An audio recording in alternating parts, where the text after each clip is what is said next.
Are you in need of a little something something to get really excited about a spiritual practice again? Do you sometimes feel a bit limited by what is out there, that spirituality needs to look a certain way, or be a certain way, or be practiced a certain way? Well, look no further. I am here to share with you a topic I am so incredibly passionate about that I hope by the end of this video, you'll be incredibly excited about your spiritual practice once more. Or if you already are excited, even more excited and inspired.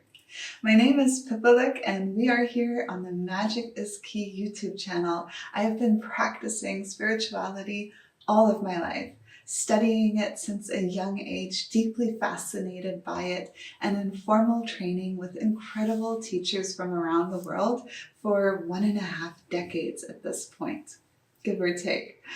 So, what is a way to get excited about spirituality again, especially when you're feeling like, oh my God, I need to make time for this practice. I need to have a couple minutes here and there. I need to show up in a particular way. Well, spirituality in its most wonderful forms is ultimately creative. It's an art form. It is life itself. It is not so much about what you are doing, whether you are showing up to a particular practice or a way of being or dressing or eating, but rather it is about how you perceive the world. I can look out of the window right now in this crazy city landscape and have the most deep, profound spiritual experience in this moment. It is how I view the world outside. There's birds flying by. There's the glitter on the water that is reflecting the sunlight.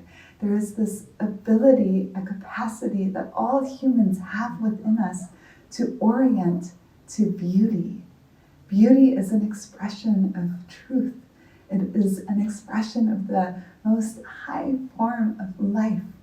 We learn that as well. My sister Serafina, when she does freediving, that elegance, what looks beautiful, what looks elegant, is often also the most efficient and effective way to do things. How mind-blowing is that? It is not about waking up and sitting down for your meditation, even though that is brilliant and so helpful and useful. It is also about waking up and then focusing a thought on, wow, I'm just at the beginning of a new cycle. Waking up is part of the great cycle of life. Having an awareness of that is spiritual in and of itself and so exciting. You can read a book like a classic such as Oscar Wilde's The Picture of Dorian Gray and find infinite nuggets of spiritual wisdom inside of it, about aging, about human desires, about magic. It is everywhere. Spirituality is not, I'm getting so excited. It's not something you have to do. It is something you can experience. And it begins with just opening the heart and orienting to the mystery of life all around us at every moment and within us. Something as simple as exploring how gravity keeps you here on this planet that is hurtling through our solar system at crazy speeds, and nobody knows quite how this gravity works or why it works, but it is keeping us here, and it is part of why the trees are growing, why we can eat and the food goes down inside of us, and we're here right now, being able to do something like this. The camera is not flying away, and the bird up there is soaring and enjoying its feeling of flight. Like, how magical and beautiful is that? So if you're feeling tired and exhausted by having to do another meditation, another practice, forget all of it for a bit and just open up to the wonders of life, the wonders of the world, the wonders that are inside of you, and how much of it is still a mystery. There is so much to be explored, so much to be discovered. And don't be afraid to sometimes get creative with tradition if you follow one.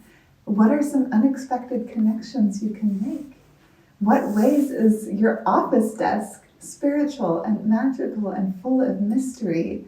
I bet if you take a look at it, you will find something. Even the printer was considered totally bonkers, bananas, out of this world magic just a couple hundred years ago.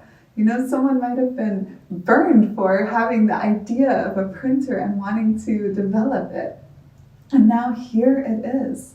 This is also, by the way, a great way to feel okay in a world that can feel incredibly crazy. You might be like myself and have a hard time living in urban city landscapes, deeply missing nature, and not just missing, the countryside, but this deep yearning for a place that we don't even know where it is. It is some magical place where you don't hear the sound of cars, where the birds come and talk to you and land on your arm and sing you a song, where you hear the creaking of the ice frozen on a lake in winter, this place that can feel completely inaccessible. And yet, the place we are in right now is also incredibly magical. And things like the printer, the computer, the boats, the buildings, everything is so magical and beautiful and powerful and incredible. What have we built as humans? It is amazing. So open up to wonder. Get excited once more. Let it be creative, playful. Let your mind wander. And then you can always come back to your morning or evening meditation practice, your disciplines that are part of your spiritual journey.